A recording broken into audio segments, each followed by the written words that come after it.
So, look, thank you everyone for dialing in this morning, your time.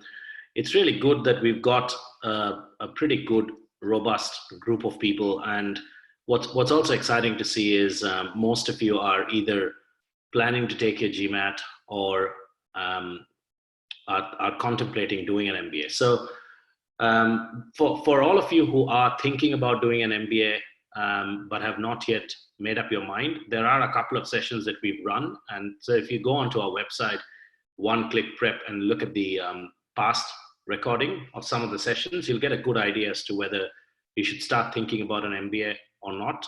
Both Shuja and myself, we have our details on the website. Feel free to reach out to us, and we can have another discussion more catered to your situation, and that might help you identify whether this is the right time or not.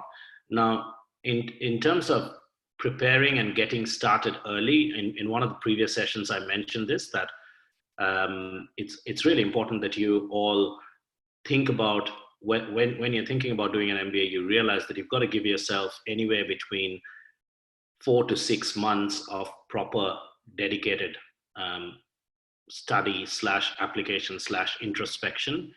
A lot of students come to us at the very fag end of this process. So when they are just about to take a GMAT, or when they've taken a GMAT and they've got a score, and now they're thinking about which school to apply for. Now obviously we assist students all across the board, but the earlier you start, the better position you are in.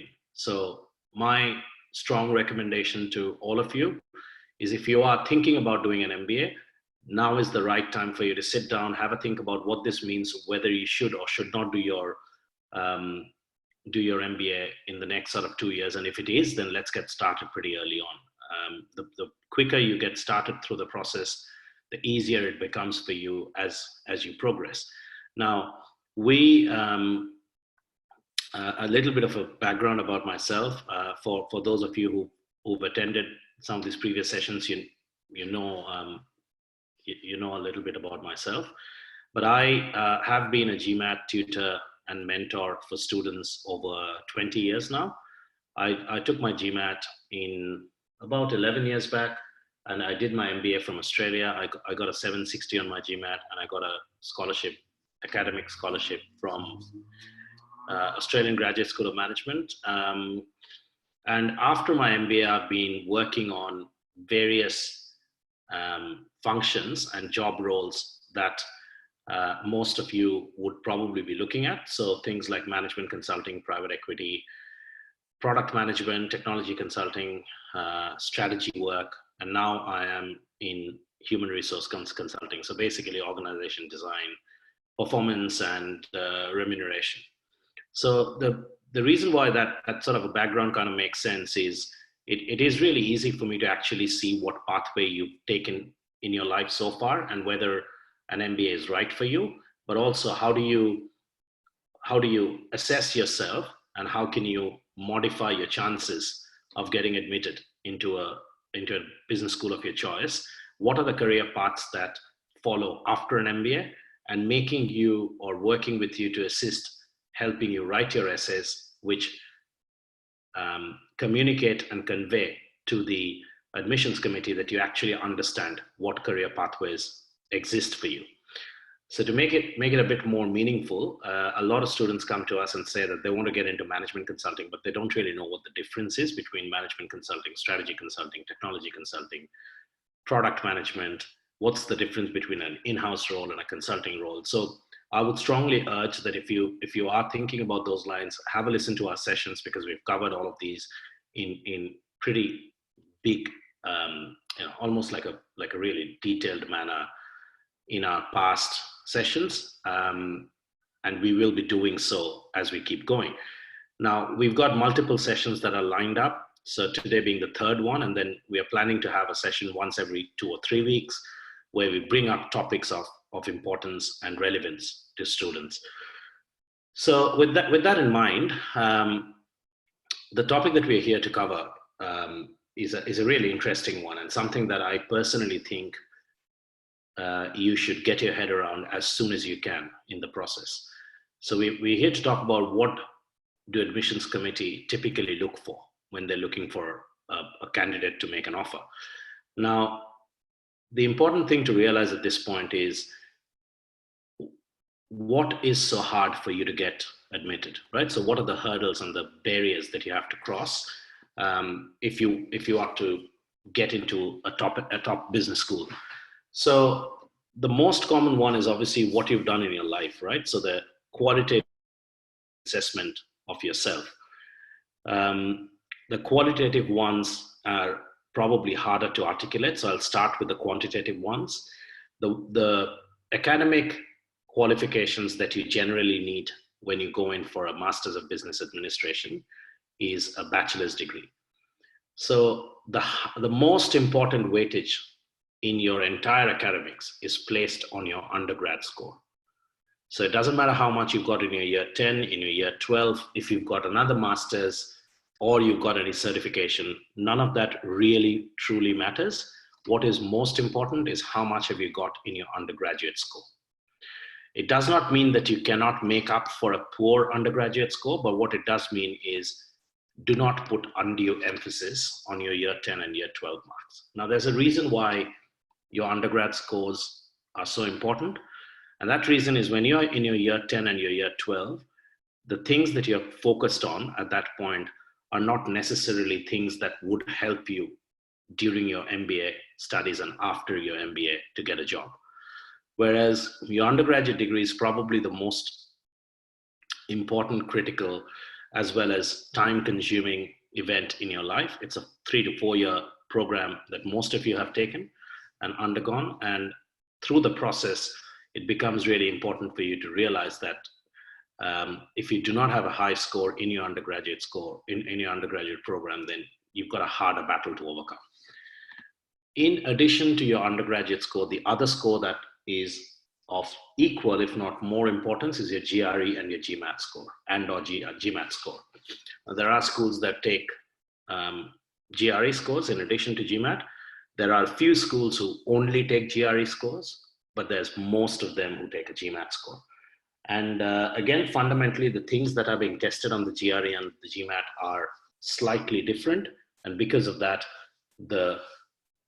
your performance on the GMAT is a good indication of how you're going to perform academically when you do your master's degree, i.e. your MBA. So that's the quantitative part of your application, which your undergraduate score is really hard for you to change because it's too far down now. Like you're probably, unless, a few of you are going through your undergraduate degree, so it's a great opportunity for you to realize that, you can actually put in a strong effort now to try and get your marks up as high as possible. But for a vast majority of you, you've already finished your undergraduate course, so there's very little you can do to fix it. However, the GRE or the GMAT is something that you still haven't appeared for, or you have appeared for and you haven't got a satisfactory result. In that case, you can easily make up for a poor undergraduate score by getting a fantastic GMAT or a GRE score. The other reason why a GMAT and a GRE score is so important is because everything else in your career is very hard to put everyone down on one common platform, because a 2-year experience as an IT person may or may not be more complex than a 3-year experience as an accountant. It kind of depends on the quality of work that you've done, the kind of company you worked for, the kind of clients you've worked for, the kind of technology you've worked with, the nature of your team, the leadership that's provided. There's so many different aspects to this. So although depending on the nature of work that you've done and the company and the brand name of the company and the clients that you've worked with, there are certain elements that can be assessed, and the business school admissions committee will be able to look at whether this is something that is of a complex nature or not. But having said that, the biggest common platform for you would be the GRE or the GMAT score. If you haven't taken a GRE or a GMAT score, or you are contemplating to take one in the near time, or you've taken one and you're not really happy with what you've got, my strong recommendation would be to revisit that. If you've got time, take it again. In addition to helping you get through the admissions using your GRE or GMAT score. The other place where it comes in handy, which you probably may not know right now, is if you are contemplating a career in management consulting, you will be required to furnish your GMAT, GRE scores at that point. So even if you do not get a really good score now, and you're able to successfully gain admission into a decent business school, and you are able to pull in money to fund your education, because obviously scholarship depends significantly on a GMAT, it's not going to go away. Like after you finish your business degree, or in the last stages when you are looking to apply for work, and you get admission calls, you get interview calls from whether it's PwC or Deloitte or McKinsey or any other boutique consulting firms, they will always look at a GMAT score. So our strong advice, again, I keep repeating, if it's possible for you to take the GMAT score, to take the GMAT again, strongly recommend that you do. It helps you in many ways. And if you've got a GMAT score, let's look at a few numbers, right? So if you've got a GMAT score above 700, let's say more around the 710, 720, not only does that put you within fighting shot of the top 20 school, which would be really hard for you to get through if you did not have a score greater than 680, 690. It also sets you up really well for the lower end schools, because that's where the scholarships are more, right? So the ranking of a school determines kind of whether they should or would provide scholarships to you.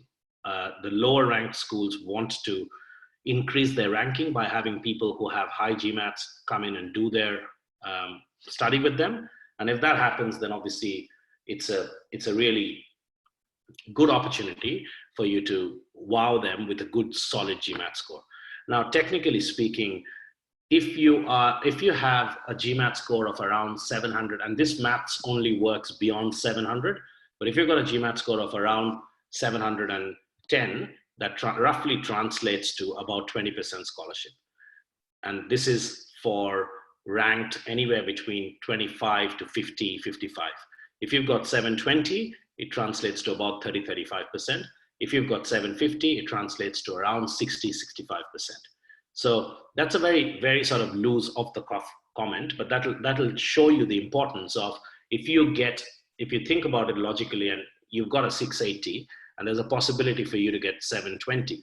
So that's 40 marks more, and that might involve another couple of months of hard work now and paying for the GMAT exam again, which in hindsight is nothing, because that 680, the difference between 680 and 720 could potentially be not having any scholarship all the way to having 30% scholarship. Now, if we assume that on an average, you're looking at a tuition fee of about $100,000, which is not that far off from what the average would be, then a 30% scholarship of that would be about $30,000. So you're looking at $30,000, which in Indian terms would be about 20 lakhs.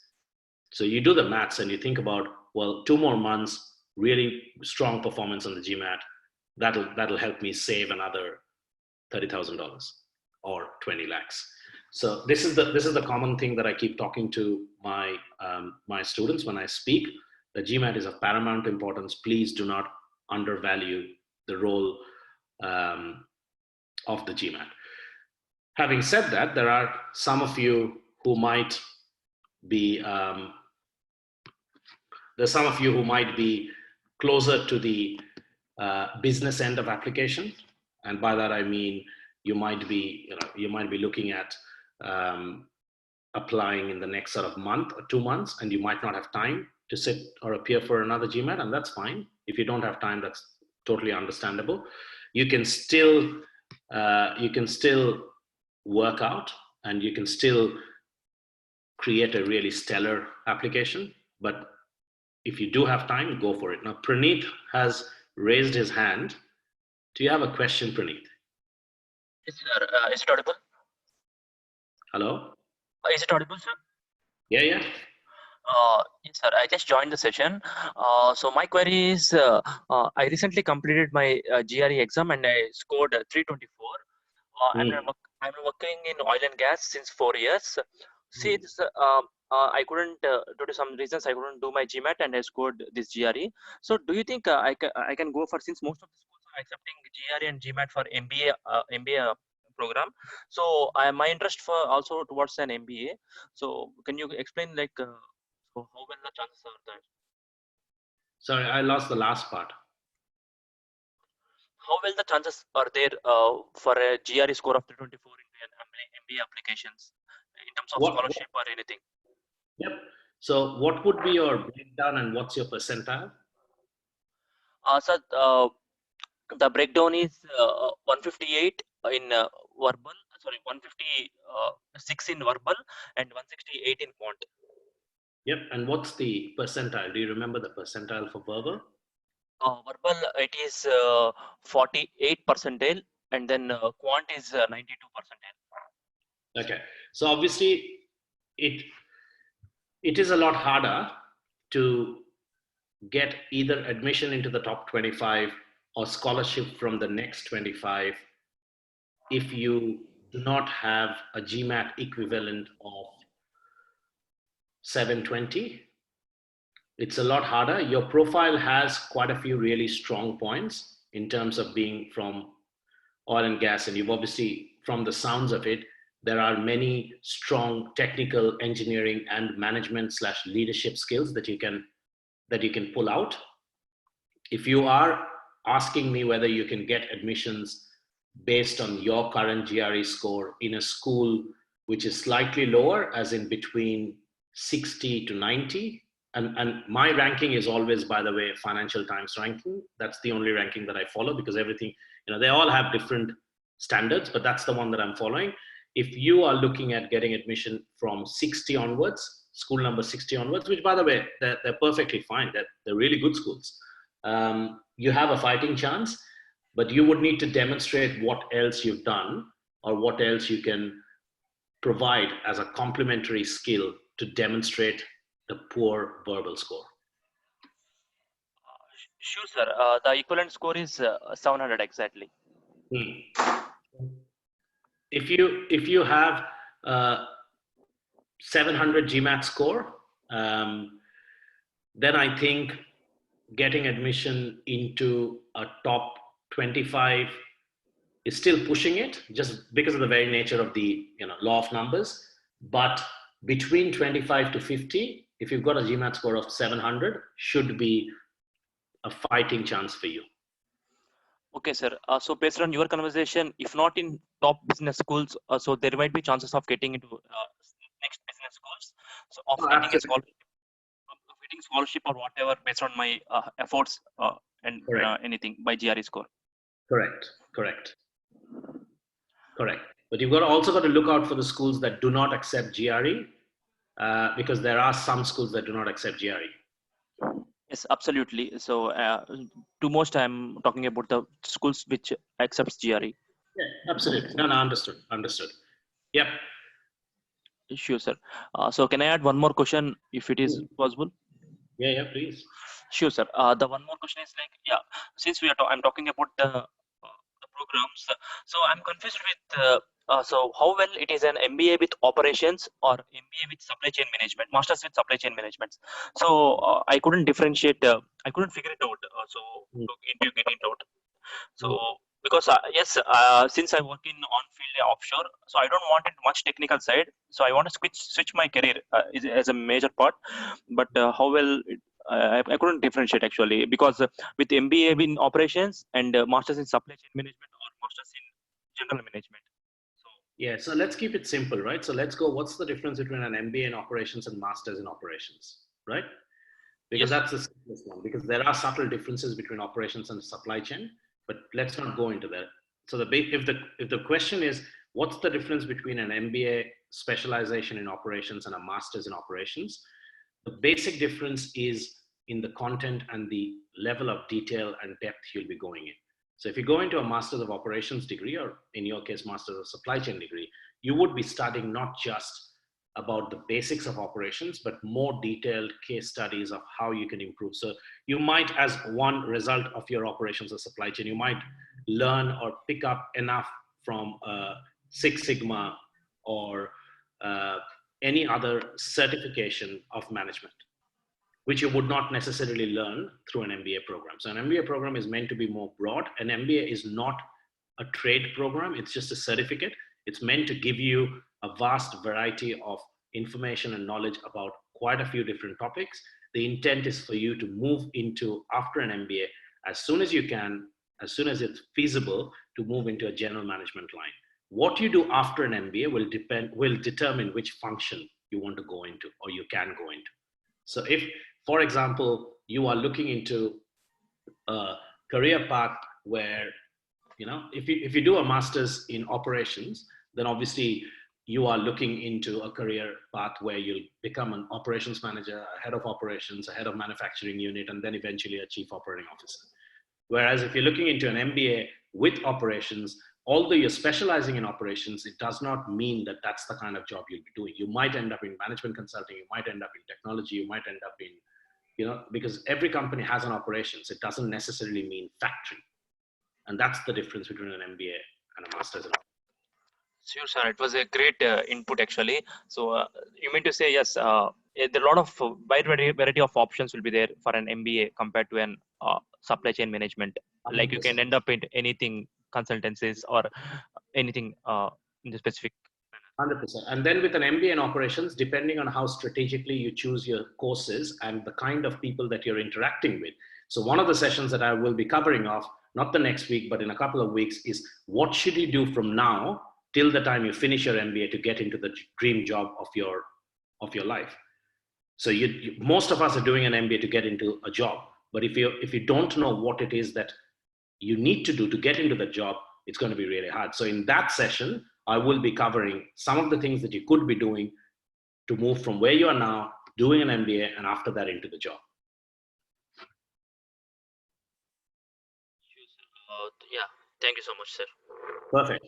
So just coming back to this discussion that we were having. So there's the quantitative part of your application, which is really something that you should try and maximize to the best of your ability.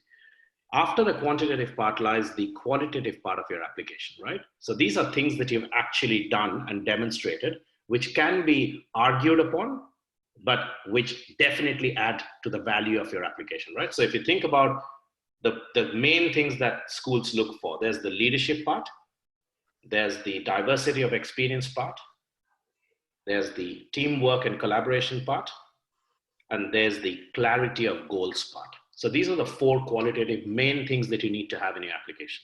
So I'll start talking about each one of them, and I'll give you some examples and thought-provoking ideas. Just like we had a conversation right now with Praneeth, if anyone has a question, this is the ideal time for you to get it out there, because I can give you a concrete example. If you do not want to raise your question in the group, feel free to send me or Sujoy a message, and we'll not mention your name, but we'll answer the question. If you still want to talk about it after the call is over, we will be more than happy to have another Zoom call, or I can give you a call back, or we can do it over emails.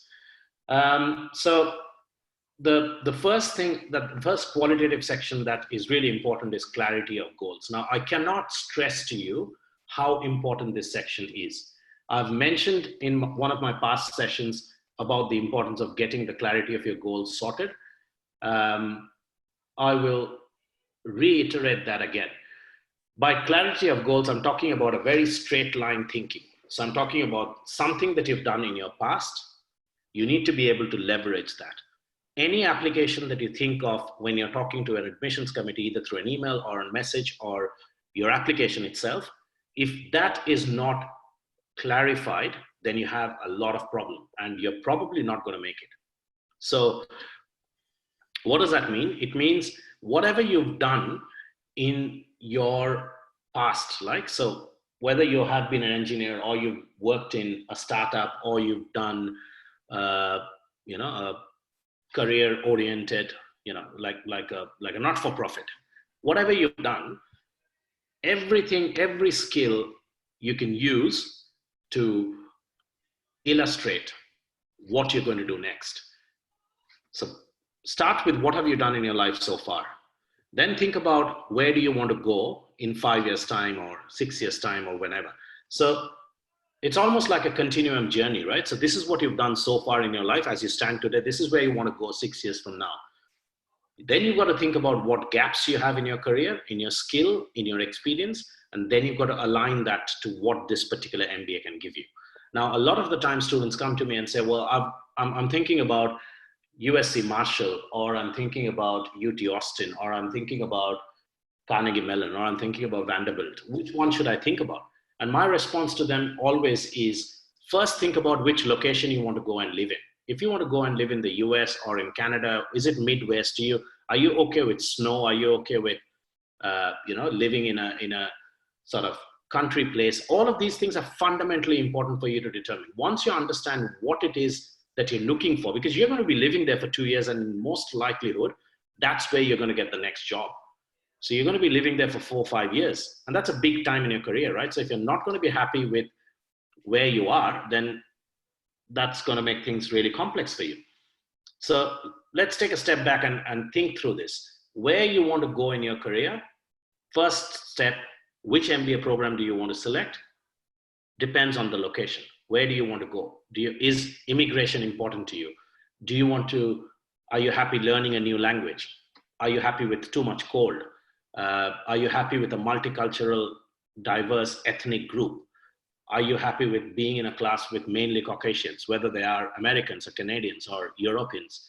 Or do you like a good balance of Indians and Chinese in that mix? Are you happy? Do you generally strive in a small class or a large class? All those sort of external factors that you can do a sufficient research on right now, and then determine the location. The second thing that you've got to think about when you are contemplating whether this is the right business school for you or not, or which school should you be looking at, is what is it that you're trying to achieve, and how would that school help you through its mission and vision statements? This is something that differentiates a strong, serious candidate from a weak candidate who has just decided to use a scattergun approach and apply to 20 schools.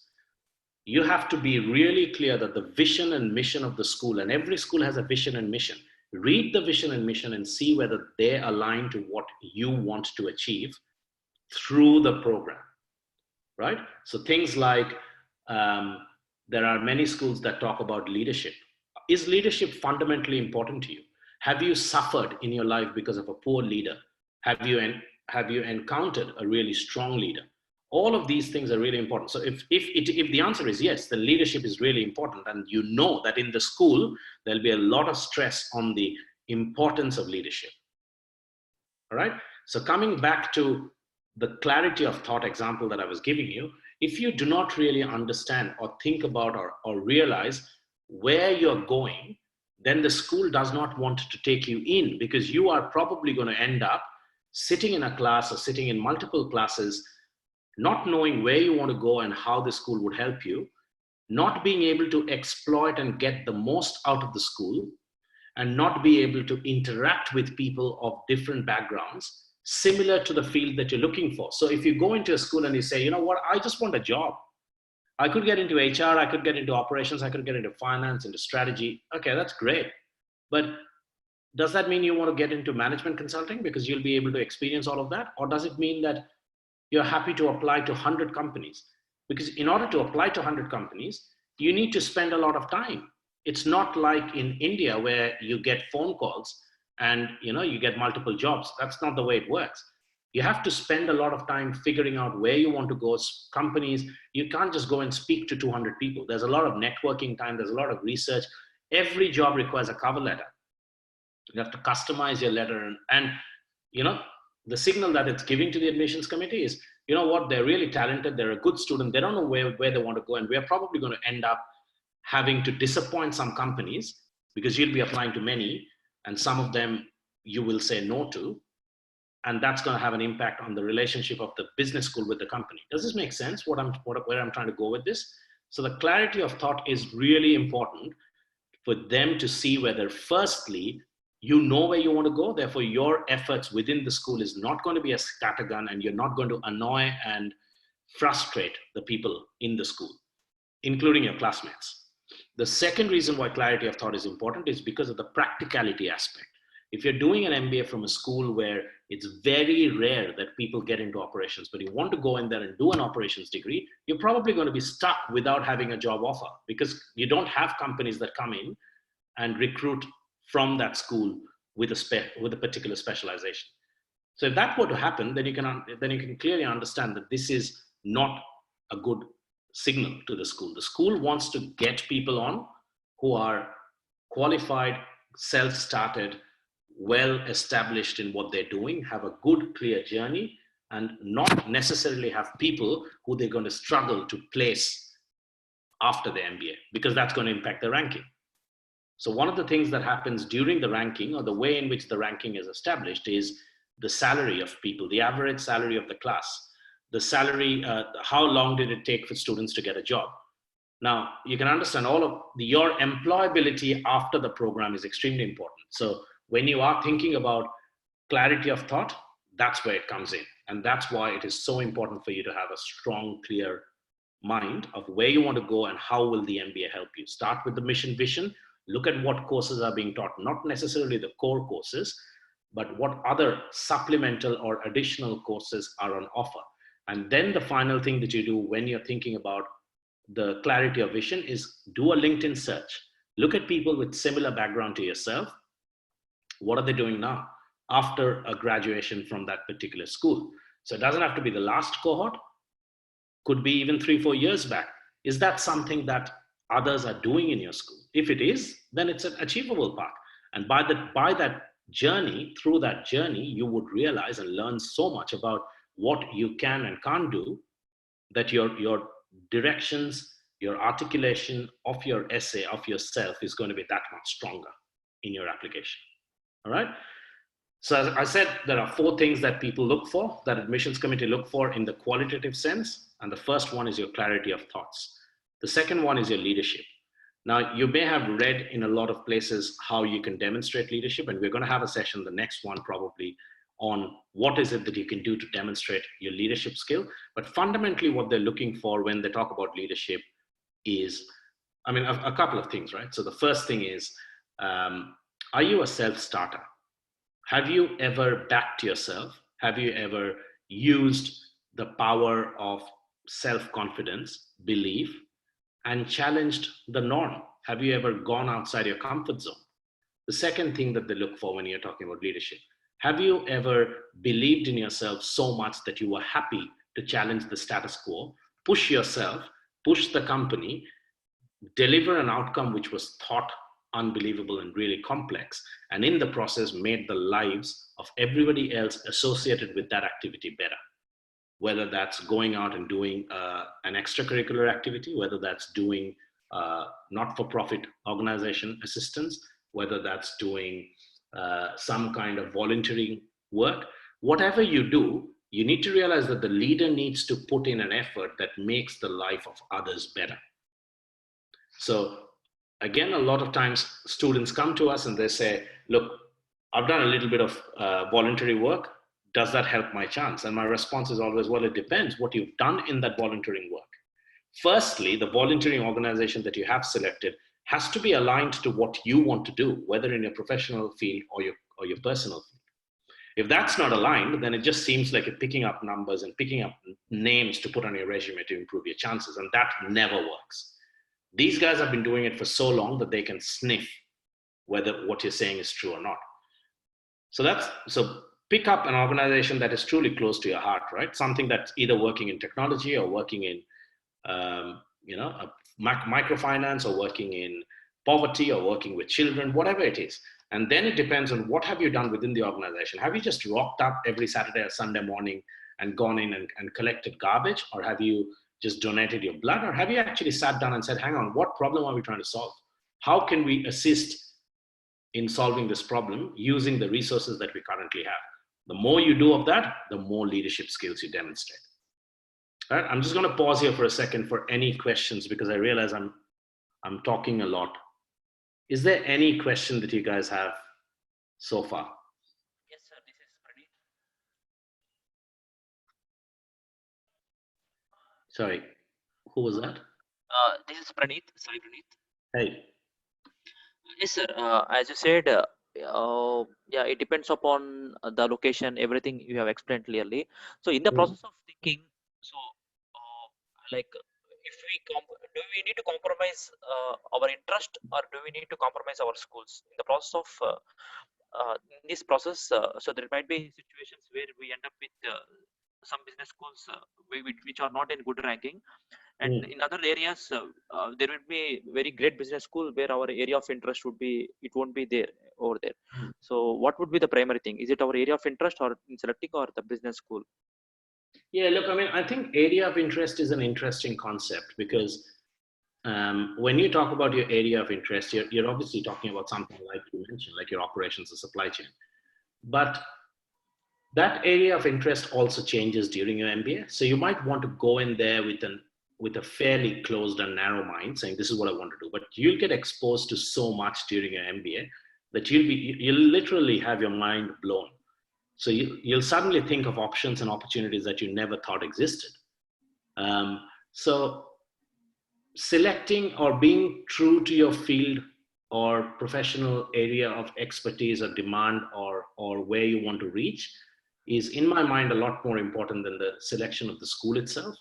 But there are other factors that also come in, right? I mean, as I said, where you want to stay, like starting with the country of choice, is very important. Like obviously with everything else that's happening right now, are you interested in doing an MBA from outside India or not? I mean, I'm always about risk taking, and I always support and think very highly of people who are happy to take a risk and take a punt on themselves. But whether that's something of interest to you is the first question, right? I mean, there is significant money that you've got to take a loan on, and there could be risks associated with the move. Although, by the time you finish your MBA, hopefully a lot of this would be resolved. So I would start with that. I mean, if you're going to the US, then it's really hard to get a job. It's really hard to stay back for too long. But at the same time, it's there are many jobs. So you might not find the dream job up front, but there are many jobs. The quality and the pedigree of your degree is equally important. So if you get a chance to do an MBA from Harvard Business School, as opposed to from whatever, and you don't have any scholarship in Harvard, my suggestion would still be go to Harvard, because that stays with you forever. But at the same breath, there's the other construct of you can always come back and do another MBA, right? So you do an MBA, you work for another 7-10 years, and you go, you know what, I need to upskill myself. I've forgotten a lot of what I had studied during my MBA, so I want to come back and do it again. So there's always an opportunity for you to go back and do it. Not that it's ideal, not that that's something that most people like, but you can always do an executive MBA. You can always do an online MBA or whatever. But if you're looking at face-to-face MBA, the pedigree of the school is very important. If you get into a good business school, chances of your having a career that is quote unquote better, and by better I mean more high paying, working with larger organizations and solving more complex problems, that probability is definitely higher. But that might not really be what you want to do. So you might actually want a good work-life balance. You might actually want to be working on a domestic problem. So there are many things that you want to do, right? So ultimately, it'll come down to your post-MBA pathway, and then think about whether that MBA is going to help you or not. But don't get too bogged down by your desire for a particular stream, because that stream might change during your MBA. Okay, sir. To add this, one example is if, for example, if I, based on my score, if I got an master's in Carnegie Mellon or any good university, Cornell and all. So do you hear me? Yeah, keep going. Yes, sir. For example, if I get a master's degree in Carnegie Mellon or like Cornell for supply chain management, are very good masters, and Yep. if I get an MBA in very low business school, for example, if we talk about above 60 ranking, so which would be the selection? So in that case, Well, it depends on a lot of other things. Have you got a scholarship in the lower one, ranked ones? so yeah, if I get a scholarship. And if the scholarship is like, helping you save 30 lakhs, then that's a judgment that I think you should be definitely considering. Okay. So what if not the case? If not what? if not scholarship in the low business school, so going for masters in that good university is the best option. Yeah, I mean, there has to be something in the lower ranked schools to attract you. Okay. Like if you get offers from 2 ranked schools, and obviously ranking difference of plus minus 10 is not strong enough in my opinion. In my opinion, there's only certain categories of school. There's the top 5 or 6 or top 10 schools. Then there's 10 to 25. Then there's 25 to 50. Then there's 50 to 75 and 75 to 100. That's the grouping in my mind. So I don't group it across 100 schools. I group it in those 4 levels. So if you've got an admission from the top 10 schools and then you've got an admission from 50 to 75, then there has to be a reason why you'll go to 50 to 75. Typically, those reasons are number 1, location. Number 2, in that country, you're able to immigrate quicker. Number 3, you've got a higher scholarship. Number 4, it's the overall expense of the program is not that much. Number 5, you know of people who've been there, done that, and you are relatively comfortable that they've had a good career post MBA. So it could be one of or multiple of those 5 reasons. Okay, sir. Yeah, sir. Very good. Thank you. But for example, you get into top 5 and you get into 50 to 75, no scholarship, you don't know anyone. It's in a country where, it's really hard to, like, even somewhere like France, which is a fantastic opportunity, HEC Paris and, INSEAD. But if you get into any other school in France, then, no one knows its brand. The thing that you've got to realize is wherever you do your MBA, it is only in that city, state, and country that will give you the value for that MBA, unless you do it from the top 10 schools. Don't worry about what anyone else is saying or doing. I've been doing it for a long time, and I have been working after my MBA, and now I'm in HR. So I know exactly how all this works. If you haven't done an MBA from the top 10 schools, anywhere you do an MBA, you're most likely going to get the value of that MBA from that city, state, or country. If you do an MBA from HKUST, which is a really good school, or SEEBS, which is a really good school, and come back to India, I can guarantee you, you will not have a value for your MBA. So which is why I keep stressing, where do you want to live? The advice that I'm giving you now, no one had given me this advice when I was thinking about doing an MBA 12 years back, but this is something that I've picked up and I've observed, and I'm just trying to help you so you don't take the wrong decisions and then regret it. There are so many people who've gone in to do an MBA, finished the MBA, but after that, they had to come back. Now that's all right if you want to come back. I'm not saying that that's anything wrong with that, but you shouldn't have to come back if that's not what you want to do. Because you knew it all along that it's going to be hard for you to go there. So I think that's almost missing a trick. And that's what you should try and avoid through this. So it isn't flexible then? Transferring the experience of an MBA and hoping that would be given a value in another country is almost impossible. If you get a job in another country after an MBA, that is generally after you've worked for 3-4 years post MBA. And the reason why you're getting a job in another country is because of the job that you've done after an MBA, not because of the MBA that you've done. There are very few people who've done an MBA anywhere else. And again, forget the top 10, right? But anywhere else in the world, it doesn't have to be India. It could be it could be a French girl doing an MBA in, I don't know, in Singapore. And then trying to go back to France to get a job with that Singapore MBA. Extremely hard. Okay. Because they're always going to go, well, why didn't you study in France if you wanted to work in France? Achha. The same case for India also. Correct. It's even more for India. Because in India, the MBA that you go to, there are so many MBA options in India, right? So if you go abroad and then you have to come back, then you are competing with the IIM and the ISBs and the XLRIs, and they're always going to ask you, why did you go abroad and do it? Whereas the people in India would have spent 1/3 of your cost. So you've got a massive bank loan that you've got to now start paying off, but you're trying to pay that off with an Indian salary, competing with already existing Indian MBA schools.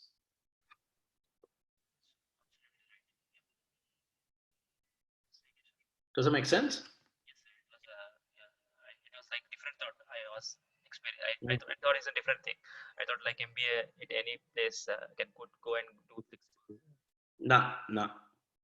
You'll be lucky if that happens. I'm not saying that never happens, but broadly speaking, it doesn't. But people say like if not MBA, so masters. It is a case for masters. People say like masters, you do masters over there and come in India, so you won't get you won't be valued that much. So I thought it's the same case for even for MBA Yeah, also. 100%. It's the same case for an MBA. Okay, sure, sir. Thank you so much. Cool. All right. Anybody else? Any other questions? Yes, sir. I have a question. This is Amrita. So you Hello. mentioned about diversity of experience. So my Hmm. question is how to put that in essay, like while I'll be writing. So I'll be giving you an example. Suppose along with my technical skills, I have always been part of this event managements, then town hall hostings and all. But obviously, if I just put it into words, then the B schools would be seeking some sort of validation. So Yep. like, and since I am not having any certifications to prove that, obviously they will not be providing you a certificate for hosting some event. So how Hmm. to place that in essay to highlight that part? Yep. Good question. So, Amrita, you actually raised two different questions in one. One is if you do not have a certification, can you still demonstrate that or mention that somewhere in your application, right? And Yeah. my answer is absolutely, you Mhm. can. So, you do not need a certification in anything to put anything down. If Okay. you are caught to be lying at any point, you will Mhm. literally be sent back. So let's say Okay. you get an admission and you go into a school Mhm. and you fudge either your marks or your certificates or whatever, and something comes out, Mhm. that's the end of your degree. Yeah. They will pretty much put you on a plane and send you back. Mhm. So because of that high risk, Mhm. you don't need to. Even if you do have a certificate, in a lot of the times you won't even be able to provide it. When will you provide it? Because they haven't asked for that in the application. Right. So they said, do you have anything else to add? And yes, you can upload your certificates, but that's just going to waste their time and annoy them. That's not what they're asking for. So that's the first part, right? If you've genuinely done something, then absolutely put it in. And the Okay. second part is how do I put in an experience about something that has not been asked for Right. without making it look pretentious, right? That's your question. Yeah. Sort of. So you have to realize that there are three parts in your application. Mhm. And you can mention this in any one of those three parts. There's your application essay, Mhm. there's your resume, and there's the interview. Okay.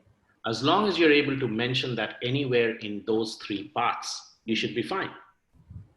So, where what goes in is an assessment that you need to make. Mhm. And we do that all the time where we sit down and we talk about making an assessment against what your profile is Mhm. to understand where do we put this in. So for example, if you put it into an essay, then you can't just talk about it. As I said at the beginning of this session, what have you learned? Mhm. And if your resume is really strong on your work experience, Mhm. then you don't, maybe all your essays are about your extracurriculars. So in one of those essays, pick up something that you've learned to demonstrate leadership, success, failure, teamwork, happiness, value add, any of those kind of essays, you can add that in. All But right. make that a standout point in that essay, Yes, sir. right? So it depends. So basically, the answer to that is it depends on a case by case basis, Mhm. but you can absolutely put in whatever you want. So, what we normally do at the beginning of this process is once you're going through all this, we do what is known as a skills inventory. So, we tell people to sit down and we say, write down about all the skills and experience that differentiate you. Mhm. We'll strategize with you where to put what in. And that will then help you understand Yeah. what skill is useful to demonstrate in a resume, what skill is useful to demonstrate in an essay. And there might be a few skills that you cannot actually demonstrate anywhere. Okay. That's for the interview. So then when you get the interview, Mhm. then you think about how can I intertwine this. But obviously, if it's something as significant as what you're saying, your extracurricular, Mhm. event management, that has to go in without a doubt. Okay. Thank you, sir. Got it. Perfect. Anybody else? Any other question?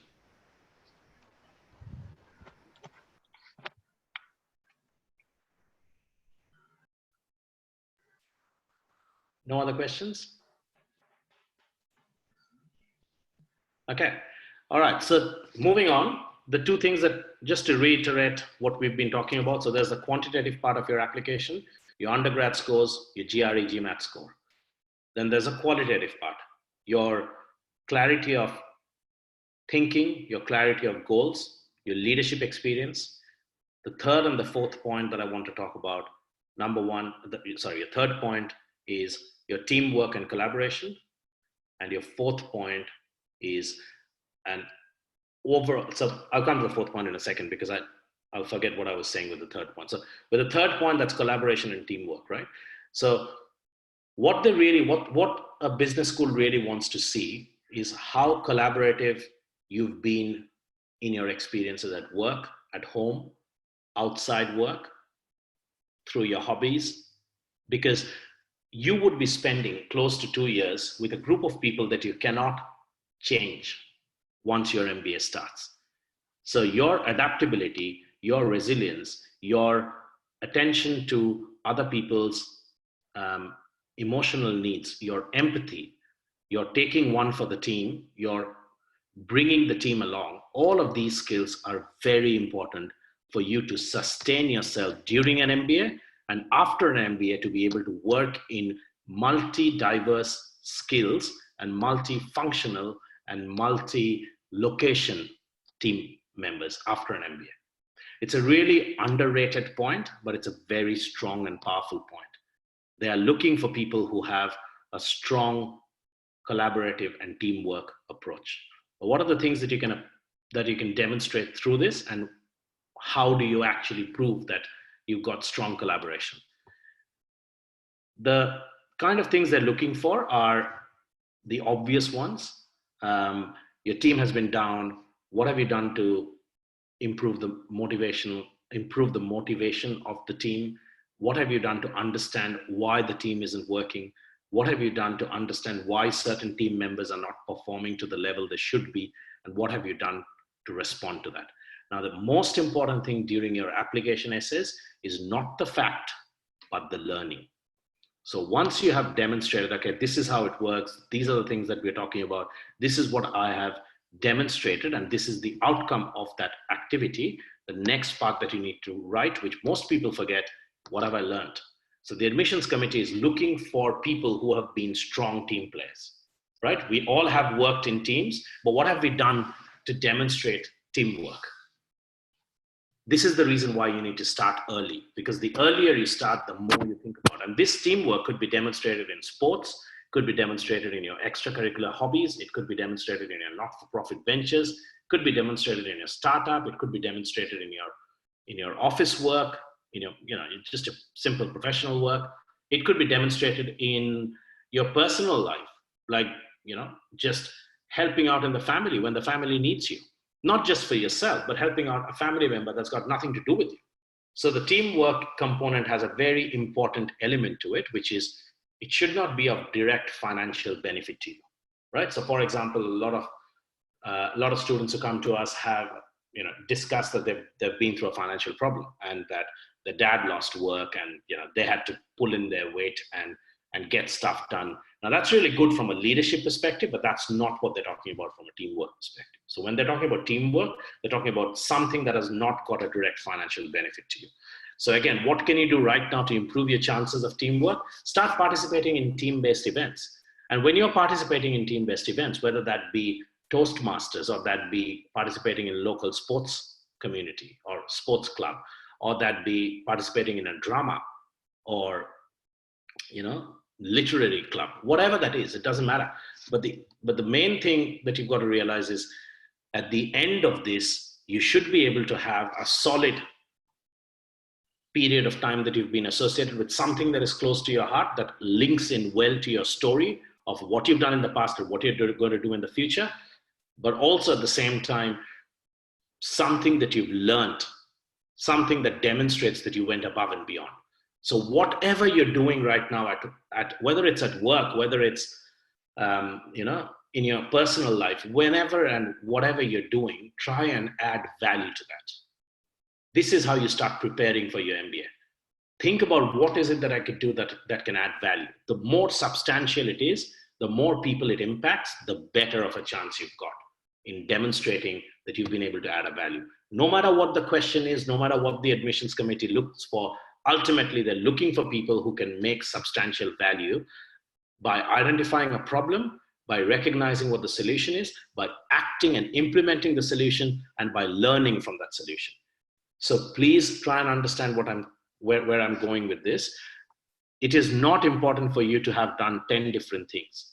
It is not important for you to have done hundreds of community hours. Even if you've done 2 or 3, you need to have done that well. And you need to have depth and detail in that. Now, one of the things that we're also starting in addition to these sessions is a GMAT program. So we are actually starting an online GMAT program, which is based on a really interesting concept. And the concept is you just need to practice 100 questions for your GMAT. But you need to do those 100 questions really, really well. So we have identified a set of 100 questions, and that's all we'll be doing. We're not going to be going through hundreds of OG questions. We're not going to be going through hundreds of Kaplan questions, Manhattan questions, Princeton Review, none of that. We've identified that if you do these 100 questions well, you are pretty much guaranteed a score of 700 and above. But you need to know them really well. So one of the things we also wanted to discuss with you, or just let you know, that we have created a WhatsApp group, and we'll be promoting and talking about multiple things that we've done. So if you are part of that WhatsApp group and you follow our website, you'll get these kind of updates. But look, I mean, ultimately, where I'm trying to take this is the detail and the importance of realizing that you need to do a few things, but you need to do them well. That's all the MBA process is about, right? Don't try and boil the ocean, pick up a few things. Let's work with it. Okay, so that's the third point. So hopefully, just to reiterate before I go on to the last one, every admissions committee fundamentally looks for qualitative measures and quantitative measures. Quantitative measures in your past, your undergraduate score, your number of years of experience in a particular company, number of years of leadership experience. So these are all important, right? But the reason why I didn't go through it in as much detail was because I covered them in your leadership discussion. But anything that's quantifiable, like how many years of experience do you have? Where have you done it from? Did you have a promotion or not? Anything that can be answered with a number or a yes and a no. And then your GMAT score. All of these, most of these things you already have. If you haven't got them and you're thinking about your work experience, try and get a promotion. Try and work out, talk to your manager. What do I have to do to get a promotion? The quicker you get a promotion, it's a big tick. But by a promotion, it's not just having a senior added in front of your title. It's actually taking on leadership role, actually working on the business side and not the technology and the technical side of your company. These are all very big positives. Like I'm dealing with a student right now who has her own business and has worked with her dad in that business for the last 3-4 years. Fantastic profile, because great learning, entrepreneurship, you can talk about her understanding management and business across a multiple of lenses, right? She understands how marketing happens, how finance happens. That's the kind of thing that is really, really critical before an MBA. So one of you, I remember mentioned that you have a bachelor of business degree.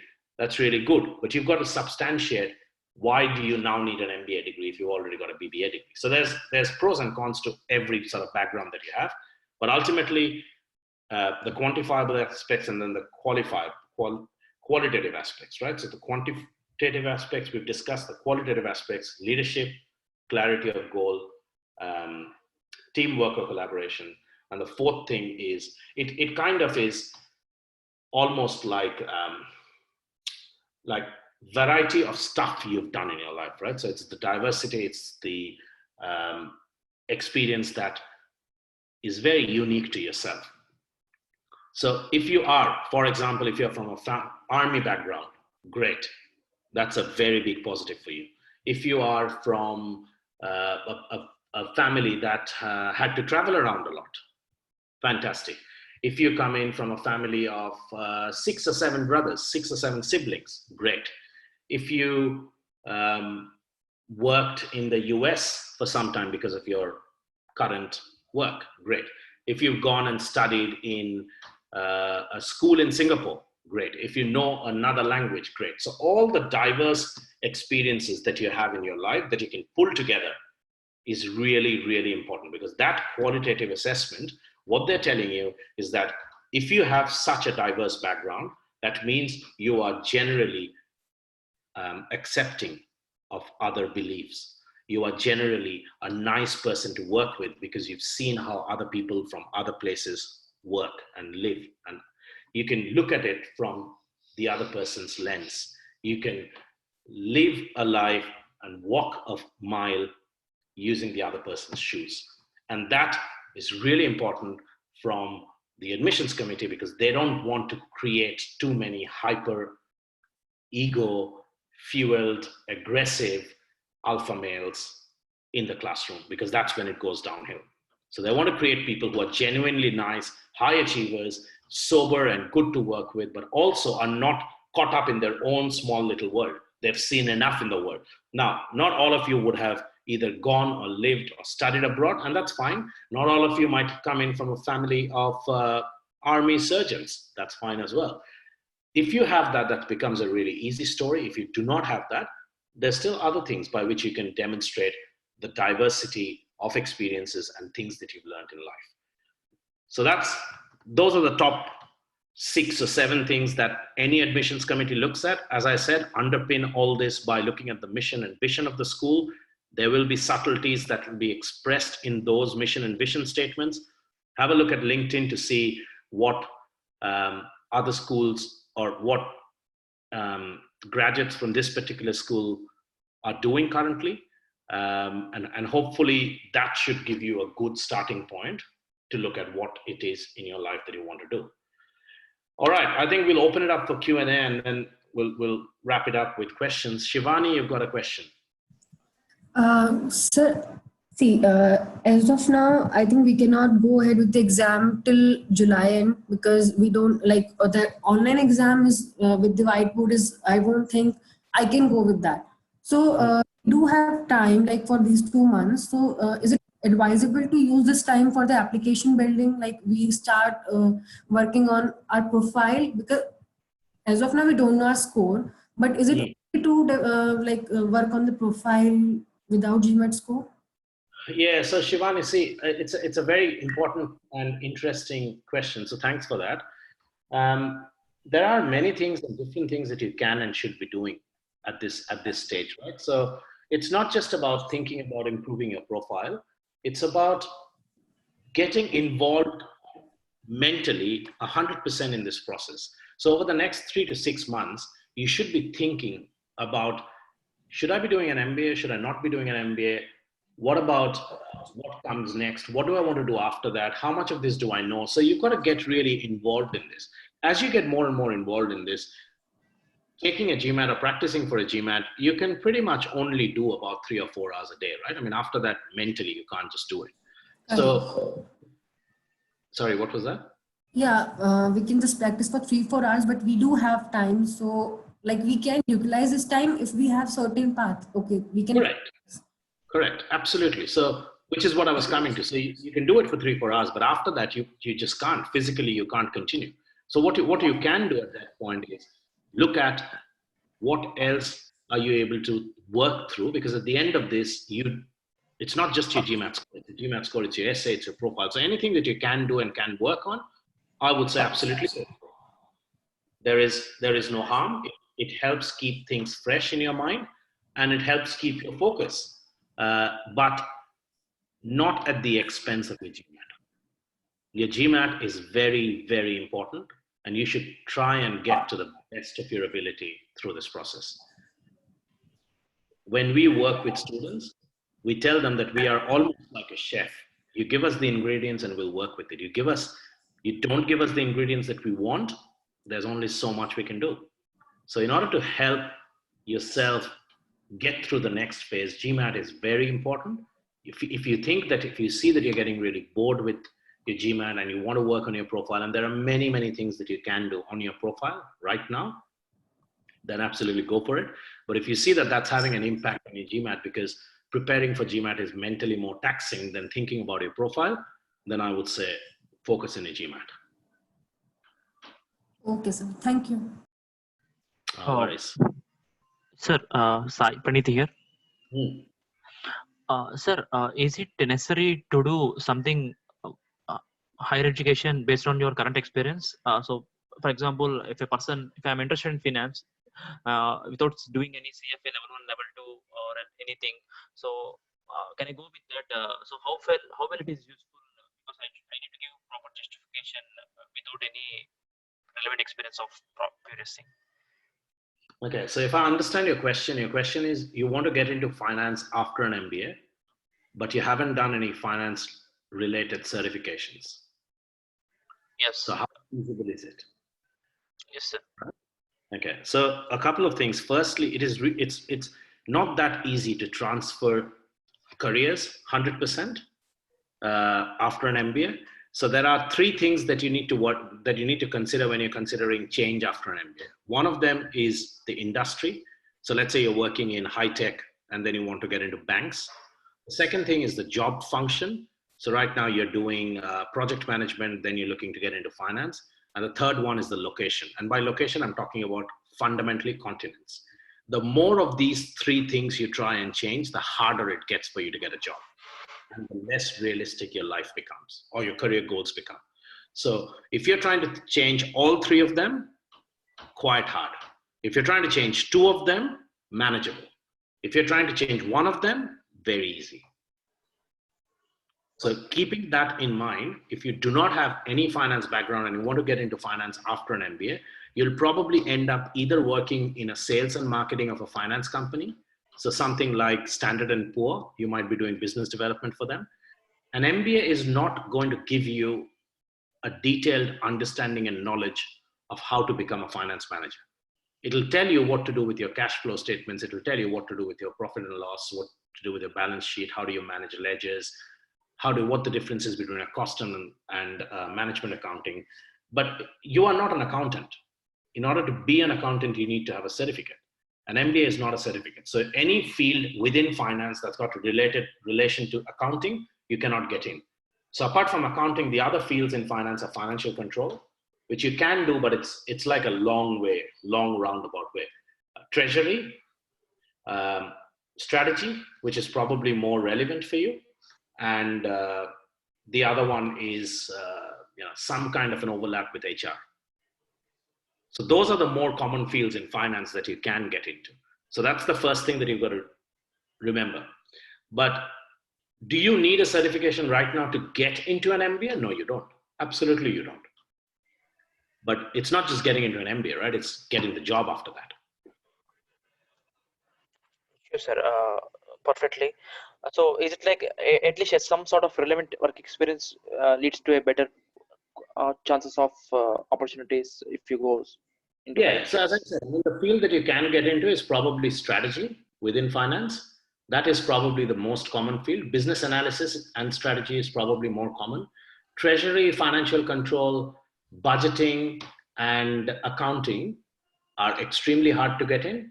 But if you want to, like if your long-term goal is to be a CFO, for example, then strategy and planning and then budgeting and reporting is probably the two pathways that you do have, but it's going to take you 3-4 years at least after an MBA to get there if you do not have an experience. So there's no point in doing a CFA degree or a CPA degree because it's not going to help you. Either of those degrees is not going to help you. So maybe you're better off just getting into an MBA, doing an MBA, getting into a strategy role as a consulting firm, and then moving in-house into a finance role in a strategy division. And then after that, sorry, my video went off. And then after that, once you've got into a strategy role, then you can start moving into lateral roles within finance. Okay, sure, sir. But sometimes what happens is like if you do a distillation in MBA, so we don't end up in that like if we do MBA in operations, we don't end up a job with operations, and we go to business development, we go to finance, we go to marketing. So this is how sometimes it works actually. So is Correct. it right? Absolutely. So that is why it's not. You cannot plan so much ahead in time. Okay. You just need to know what's a possibility and then work your way through it. There is no way you can plan so much, which is exactly back to the point that I mentioned. that don't get too caught up with your specialization, because the MBA is going to open your mind to so many different options that you have not even thought of. Okay, good, sir. Okay. Perfect. Anybody else has any other question? Sir, Amrita here. I'd like to ask one thing. Sir, how the experience rolls it? Like, suppose I'm having 5 years of experience, and if I'm willing to appear for the GMAT next year, so that counts like I'll be actually getting an admission into B school when I'll be having an experience of 6+ years. So, how it comes into play? Like the weightage they put in experience. Yeah. So look, I mean, it's not a quantifiable thing, which is why I said that there is they only look at the number of years, but the qualitative assessment happens elsewhere. And that is where it comes down to the leadership part, right? So essentially what they're looking for is not necessarily how many years of experience you've done, but what they're looking for is what have you done and how has your accountabilities been more complex and harder with time. So at the end of 6 years' time, I would expect that you would be in kind of that upper echelon of junior management and moving into middle management. If you're able to demonstrate that you're doing middle management, then you can explain that I'll be doing an MBA to move from middle management slowly into junior executive roles. Then that pathway becomes easier. But what you have done in those 6 years, how many promotions you've had, how much money do you manage, how many people do you manage, what sort of productivity improvements have you got and proposed, what strategic input do you have to the company, whether it's in the business unit, in the function, what sort of complex clients and stakeholders do you manage? All of those are 10 times more important than the number of years. So when people tell me, should I do my MBA or should I just get another years of experience? My answer back to them is, generally speaking, if you do not have 2 years of experience, then I think it's good to get 2 years of experience. If you've got more than 10 years of experience, then I don't think you should continue working. You should apply as soon as possible.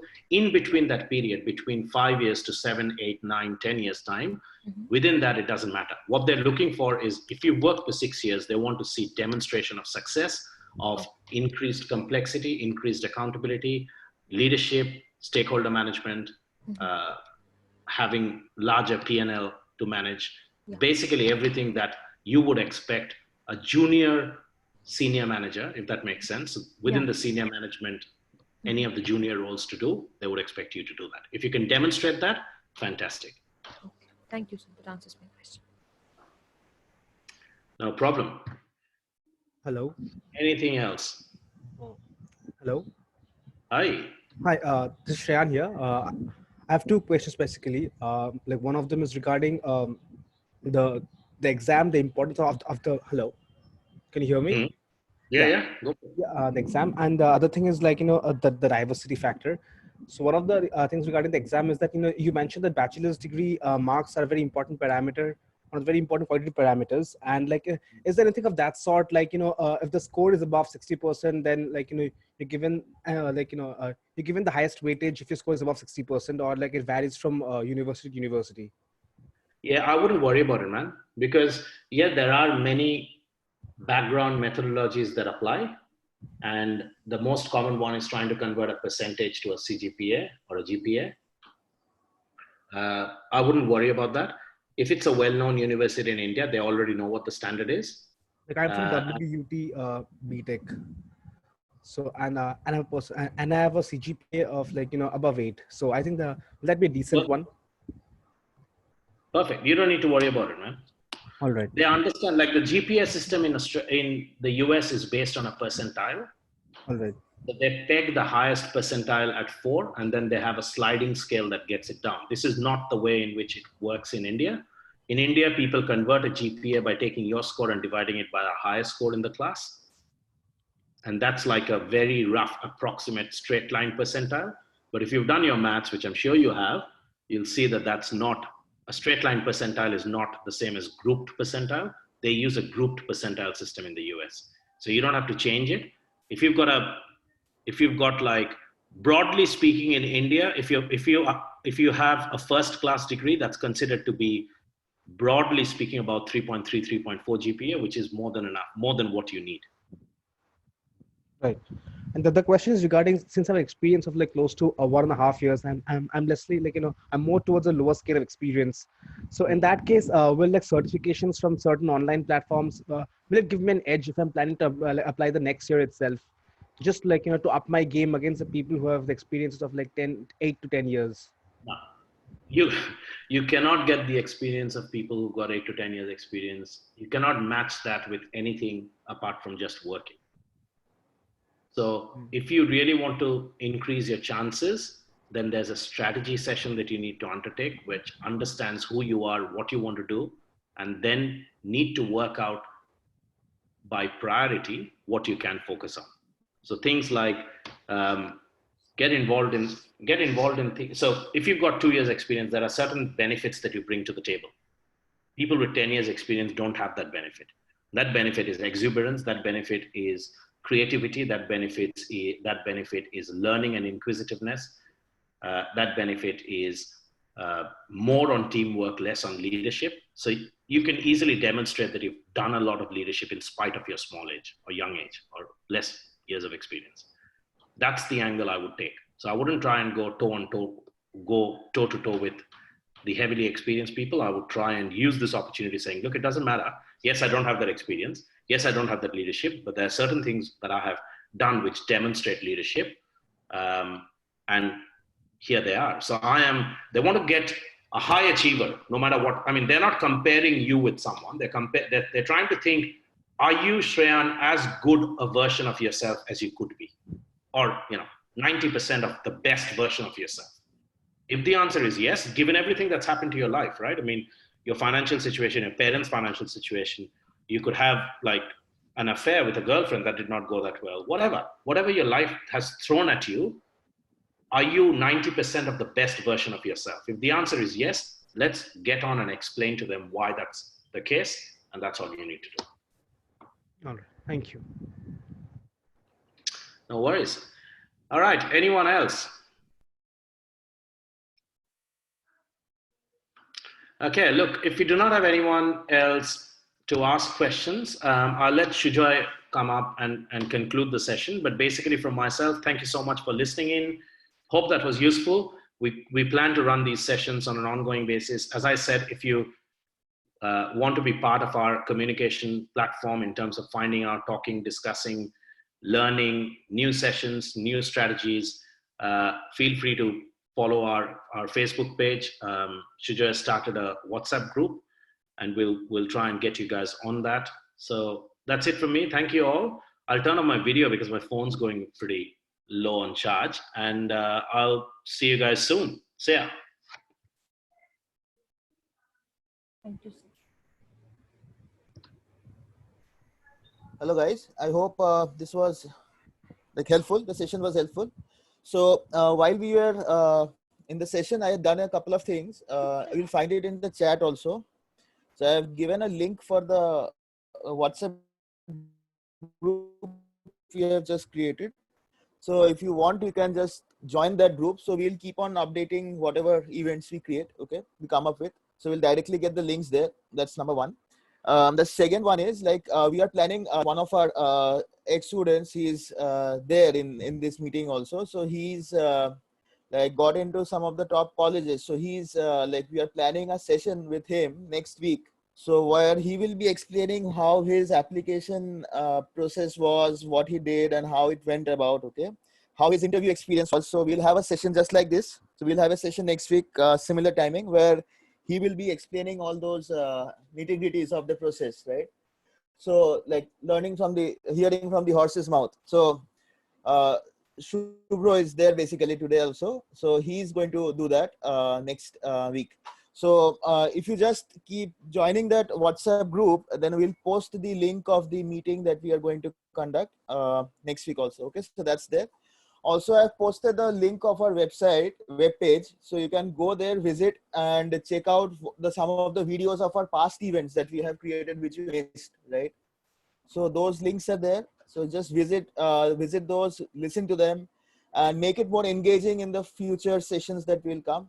So you have any questions, then it's fine. Otherwise, like we can call it a day. Yes, sir. Can you post the WhatsApp link again? So I lost it.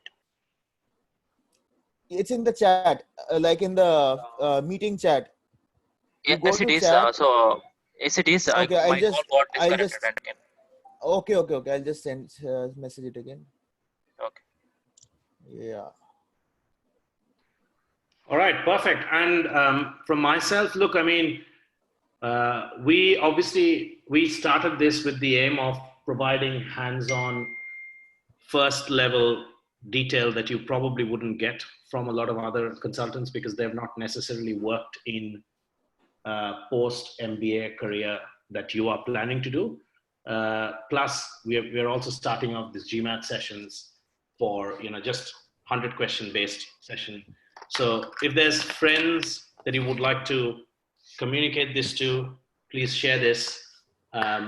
Otherwise, we'll see you soon.